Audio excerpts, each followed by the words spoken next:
நம்மளுடைய ஏர் குவாலிட்டி இண்டெக்ஸ்ன்னு சொல்லுவாங்க, ஒரு ஸ்கொயர் சென்டிமீட்டரில் எவ்வளவு மாசுக்கள் கலந்துருக்கு அப்படின்னு. உலக சுகாதார நிறுவனம் சொல்லுது 50 யூனிட் இருக்கலாம் ஒரு ஸ்கொயர் சென்டிமீட்டரில். 50 யூனிட் வந்து மாசுக்கள் இருந்தால் பிரச்சனை இல்லை, நுரையீரல் பாதுகாத்து கொள்ளும் சொல்கிறான். சென்னையில் எவ்வளோ இருக்குது தெரியுமா? சென்னையில் நான் வசிக்கக்கூடிய இடத்தில் பகுதியில் எப்பொழுது அந்த ஏர் குவாலிட்டி இண்டெக்ஸை பார்த்தாலும் 350லேருந்து 400 இருக்குது. நம்ம கேபிட்டல் ஆஃப் இந்தியா டெல்லியில் 900 இருக்கிறது நண்பர்களே. 50 தான் இருக்கலாம் என்று உலக சுகாதார நிறுவனம் சொல்லுது. ஆனால் நம்ம ஊரில் ரொம்ப சாதாரணமாக 400, 300, 500 என்று வைத்திருக்கிறோம். அந்த ஒரு ஸ்கொயர் சென்டிமீட்டரில் கலந்திருக்கக்கூடிய மாசுக்களை தான் நாம் எல்லோரும் சுவாசித்து கொண்டே இருக்கிறோம். அந்த சுவாசிக்கிற காற்று வழியாக போகக்கூடிய அந்த மாசுக்களை எதிர்க்கக்கூடிய எதிர்ப்பாற்றல் நம்ம உடம்புல இருக்கு. அந்த இம்யூன் சிஸ்டம் நல்லா இருக்கிற வரைக்கும் நமக்கு ஒன்றும் இல்லை. ஆனால் யாருக்கோ எவருக்கோ அந்த எதிர்ப்பாற்றல் சற்று குறையும் போது, குறிப்பாக வேறு ஏதாவது வைரஸ்கள் நம்ம உடம்புக்குள்ளே இருக்கும்போது அந்த எதிர்ப்பாற்றலில் சற்று பிழை இருக்கிறது. நான் முதல்ல சொன்னதைக்கு வரேன். இந்த உலகம் வைரோஸ்பியர், இதில் ஏகப்பட்ட வைரஸ்கள் இருந்துகிட்டு இருக்கு. அந்த வைரஸை எதிர்க்கக்கூடிய ஆற்றலோ இல்லை அந்த வைரஸுக்கு இணக்கமாக செல்லக்கூடிய ஆற்றலோ நம்ம உடலில் இருக்கிற வரைக்கும் பிரச்சனை இல்லை.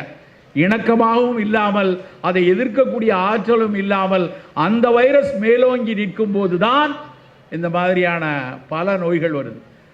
போன வாரம் நேற்று ஒருத்தர் வந்து எங்கிட்ட கிளினிக்கில் நடந்த விஷயம் செல்ஃபோனில் இப்படி எடுத்து காட்டுறார்.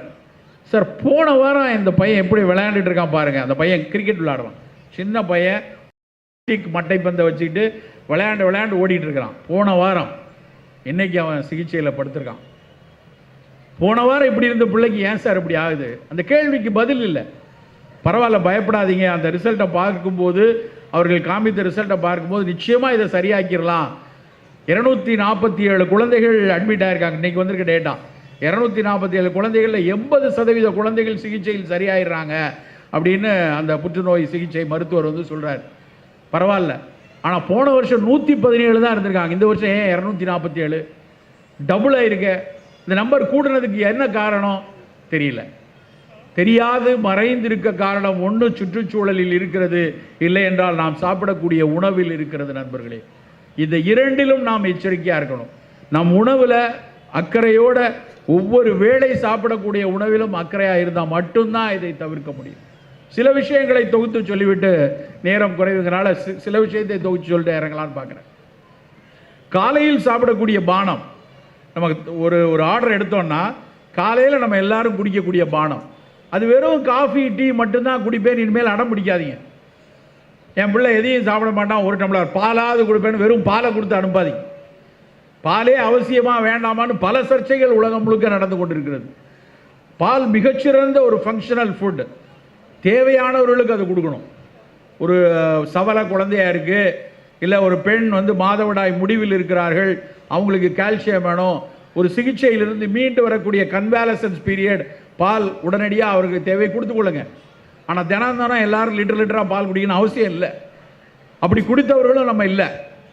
அப்போ காலையில் சாப்பிடக்கூடிய பானம் என்ன? தேநீர் குடிக்கலாமா? தேநீர் மிகச்சிறப்பு. தேநீர் ஆகச்சிறப்பான உணவு. ஆனால் அது தேநீராக குடிக்கணும். நாம் எல்லாரும் குடிக்கிறது தேநீர் இல்லை நண்பர்களே. நாம் எல்லாரும் குடிக்கிறதுக்கு பேர் தேயிலை பால் பாயாசம். உண்டா இல்லையா? தினம் காலையில் தேயிலையில் பாலை ஊற்றி சர்க்கரையை போட்டு பாயாசம் காய்ச்சி காலங்காத்தாலும் எல்லாரும் குடிச்சிட்டு இருக்கோம். தேயிலை மிகச்சிறப்பான பயனை கொடுக்கணும் அப்படின்னா, நல்ல கொதிக்கிற வெந்நீரில் 2 ஸ்பூன் தேக்கரண்டி தேயிலையை போட்டு ஒரு 3-4 நிமிடம் மூடி வைத்து விட்டு அதை குடித்தால் அதுதான் தேநீர். இனிப்பு வேணும்னு நினைக்கிறோம், கொஞ்சம் ஒரு பனங்கருப்பட்டியோ ஒரு துளி தேனோ விட்டுக்கலாம். தினம் தேயிலையை தான் இப்படி போட்டு குடிக்கணும்னு அவசியம் இல்லை. ஒரு நாள் நெல்லிக்காய் தேநீர், நெல்லி தேநீர் குடிச்சு பாருங்க, தெரியும் அதனுடைய சுவை. வெறும் நெல்லிக்காய் பொடியை பவுடர் பண்ணி அதை கஷாயம் மாதிரி வெறுமனை அதுவே இதே வெந்நீரில் ஒரு ஸ்பூன், இல்லைன்னா உங்கள் வீட்டில் ஒரு டிகாஷன் கும்பகோணம் டிகிரி காப்பி போடக்கு வச்சுருந்தீங்கன்னா அதில் காப்பி தூளுக்கு பதிலாக நெல்லிப்பொடியை போட்டு வெந்நீரை போட்டு இறக்கி அதில் வெந்நீர் கொஞ்சம் கூடுதலாக கலந்து அதை குடித்து பாருங்கள். தேன் விட்டு கலந்து குடித்து பாருங்கள். நெல்லிக்காய் ஒன்று போதும். பல உடலின் எதிர்பார்த்தலுக்கு பல வகையில் உதவுறது நெல்லிக்காய். அவன் நெல்லிக்காயை விட்டுட்டு கிவி வாங்கி சாப்பிட்றேன். எங்கள் வீட்டு ஃப்ரூட் சேலடில் நாங்கள்லாம் கிவி தான் வாங்குவோம். ஒரு பழம் 60 ரூபா 80 ரூபா. நியூசிலாந்துலேருந்து வருது, இந்தோனேஷியாவிலேருந்து வருதுங்கிறான். மடையா, நம்ம ஊரில் இருக்க நெல்லிக்காய்க்கு கிட்டடிக்க முடியாது. அது அவ்வளவு விட்டமின் சி கண்டன. அதாவது சில பொருட்கள், உணவுப் பொருட்களில் இருக்கக்கூடிய விட்டமின் சி வெயிலில் வச்சா போயிடும், கொதிக்க வைத்தா போயிடும். அப்படி கொதிக்க வைத்தால், அப்படி வெயிலில் வைத்தா சுணங்காத விட்டமின் சி குறையாமல் இருக்கக்கூடிய ஒரு விஷயம் நெல்லிக்காய். நம்ம அத்தனை பேர் வீட்டிலையும் இருக்க வேண்டிய காய் நெல்லிக்காய். நல்லா யோசிச்சு பாருங்க, உங்கள் வீட்டில் எல்லார் வீட்லேயும் நெல்லிக்காய் எங்கே இருக்குன்னு எல்லாருக்கும் தெரியும். நம்ம வீட்டில் நெல்லிக்காய் இருக்கா? சார் எங்கள் வீட்டில் நெல்லிக்காய் ஊறுகாய் இருக்குது சார். தயவு செய்து நெல்லிக்காயையும் கொண்டு நம்மளையும் கொண்டுறாதீங்க. நெல்லிக்காயை அப்படியே சாப்பிடணும். அப்படியே சவைச்சு சாப்பிட்டு, சின்ன பிள்ளைகளை நெல்லிக்காய் கடித்து சாப்பிட்டுட்டு தண்ணி குடித்து அது இனிக்கிறத எப்படி சந்தோஷமாக விளையாண்டுருக்கோம். அந்த விளையாட்டை நம் குழந்தைகளுக்கு சொல்லிக் கொடுக்கணும்.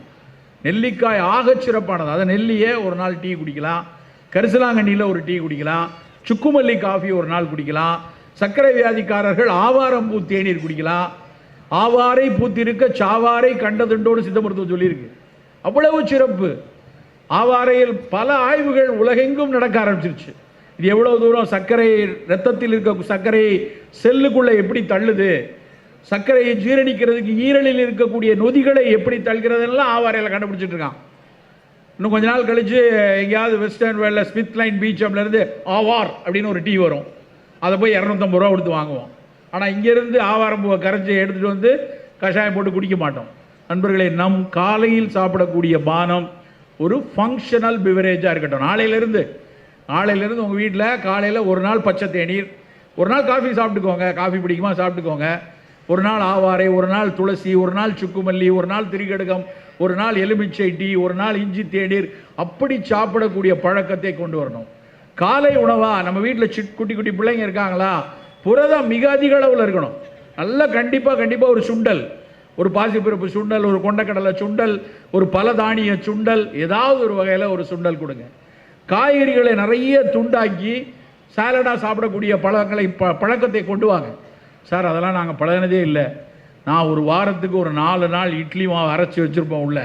தினம் காலையில் எடுத்து தோசை. பல வீட்டு பெண்களை கேட்டால் நீங்கள் இவ்வளோ நாள் என்ன சமைச்சிங்கன்னா 4,36,000 தோசை சுட்டிருக்கேன் சார். பல பெண்கள் அப்படியே தான் வாழ்க்கையை தோசை சுட்டே அழிச்சிருக்கக்கூடிய அளவில் நம்ம சமூகத்தை வச்சுருக்கோம். வேண்டாம், இட்லி தோசைங்கிறது வாரத்துக்கு ஒரு நாள் சாப்பிட்டுக்குவோம்.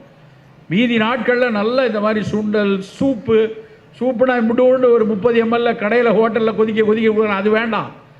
சூப் தாய்லாந்து பகுதியெல்லாம் பார்த்தீங்கன்னா ஒரு பெரிய அகப்பையில் சாப்பிட்றாங்க, பெரிய போனியில் சாப்பிட்றாங்க. வயிறு நிரம்பும், நிறைய காய்கறிகள் போட்டு சாப்பிடலாம், தப்பு இல்லை.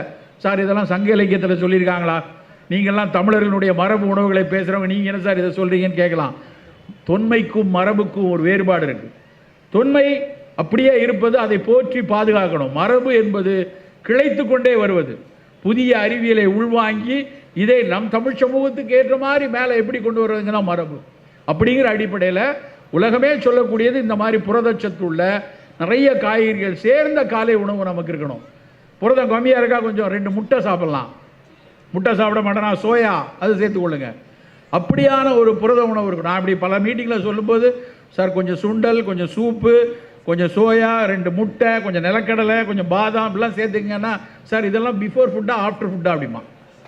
ஏன்னா இடையில இட்லி தோசை வடை இல்லைன்னா அது சாப்பிட்ட மாதிரியே இருக்காது. அப்படி இல்லை, இதுதான் உணவு, இப்படித்தான் காலை உணவு இருக்கணும். மதிய உணவில் சோறு குறைவாக இருக்கட்டும். பல நிறங்களில் நல்ல ஒரு பப்பாளி துண்டு வச்சுப்போம், சிவப்பு நிறத்துக்கு நல்ல பொன் மஞ்சளில் இருக்கக்கூடிய திணை அரிசியில் சோறு வைத்துக் கொள்ளலாம். கரு நீல நிறத்தில் இருக்கக்கூடிய நவ்வாப்பழமோ கத்திரிக்காயோ அதை எடுத்துக்கொள்ளலாம். இப்படி பல நிறங்களில் இருக்கக்கூடிய பச்சை நிறத்தில் நிறைய கீரை எடுத்துக்கொள்ளலாம். அப்படி உங்கள் தட்டு நிறைய காய்கறிகளை சாப்பிட்டு, புலால் வேணுமென்றால் மீனுக்கு முதலிடம் கொடுத்து மட்டனுக்கு முதலிடம் எடுத்துக்கிட்டு கோழியை கொஞ்சம் குறைவாக எடுத்துக்கலாம் வெயில் காலங்களில். அப்படியே கோழி எடுத்துக்கொள்ளாலும் கடக்நாத் கோழின்னு இருக்குது, கருப்பு கோழி, அது மிகச்சிறப்பு என்று பல மருத்துவத்தில் சொல்லி கொண்டிருக்கிறார், அதை எடுத்துக்கொள்ளலாம். அப்படி உங்கள் உணவு இருக்கணும். இரவு உணவு என்பது, சர்க்கரை வியாதி இருக்கா, கண்டிப்பாக நம்ம சாப்பிட வேண்டியது சர்க்கரையை மெல்ல மெல்ல ரத்தத்தில் சேர்க்கிற குறைவான கிளைசிமிக் இண்டெக்ஸ் உள்ள உணவு மட்டும்தான் இரவில் சாப்பிடணும். அதில் மிகச்சிறந்த எக்ஸாம்பிள் கோதுமை ரவை உப்புமா. கோதுமை உடைத்த கோதுமை ரவையோ இல்லை சிறுதானியங்களில் வரகு சாமை வரை ரவை மாதிரி இருக்கணும். சிறுதானியம்னாலே உடனே கஞ்சி காய்ச்சி குடிச்சிடக்கூடாது. கஞ்சி காய்ச்சி குடித்தா அதுவும் சர்க்கரையை மேலே ஏற்ற தான் செய்யும். அதை நல்லா உடைத்த குருணையான ஒரு அரிசியாக வைத்துக்கொண்டு அதை இரவு உணவாக எடுத்துக்கொள்ளணும். ஸோ ஒரு நாளைக்கு சாப்பிடக்கூடிய உணவுகள் இப்படி திட்டமிடுங்க. தின்பண்டங்கள் எடுத்து அதில் சுண்டல் பிரதானமாக இருக்கட்டும்.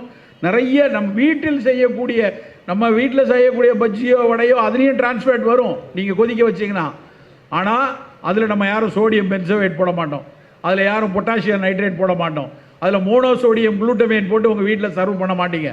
ஆனால் கடையில் விற்பனை செய்யக்கூடிய பாக்கெட்டுகள் விற்பனை செய்யக்கூடிய அத்தனை தின்பண்டங்களிலும் நொறுக்கு தீனிகளிலும் இந்த தேவையற்ற ரசாயனங்கள் கலந்திருக்கும் நண்பர்களே. இவை இல்லாத ஒரு ஆரோக்கியமான உணவை நம்ம தினம் நம்மளும் சாப்பிடணும், நம்முடைய குழந்தைகளுக்கும் கொடுத்துட்டு வரணும். இந்த குப்பை உணவுகளாக விற்கக்கூடிய பீஸா, பர்கர், ஷவர்மா இந்த மாதிரி விஷயங்களுக்குள்ள நம் சமூகம் வேகமாக போய் கொண்டிருக்கிறது. அவற்றிலிருந்து வெளியே வந்து நம் ஆரோக்கிய உணவுக்குள்ளே நாம் நின்று நிற்கணும் அப்படிங்கிறத நாம் ஒரு மிகப்பெரிய கடமையாக, ஏன்னா நான் திரும்பவும் சொல்கிறேன், இது சாய்ஸ் இல்லை, இது மேண்டேட். இனிமேல் இதை தவிர்க்க முடியாது. அப்படியான உணவுகளை எடுத்தால் மட்டும்தான் நாளைய எதிர்காலத்தை, வருங்காலத்தை ஆரோக்கியமான ஒரு சமூகமாக மாற்ற முடியும். பெருவாரியாக புற்றுநோயும் சர்க்கரையும் கூடிக்கொண்டிருக்கிற காலத்தில் தினம் தினம் நம் அடுப்பங்கரையில் கூடுதலாக 20 நிமிடங்களை மெனக்கிட்டு கரிசனத்தோடு உங்களுடைய உணவை தயாரியுங்கள். ஆயுட்காலத்தில் கூடுதலாக 20 வருடங்களை பெறுவீர்கள். நன்றி, வணக்கம்.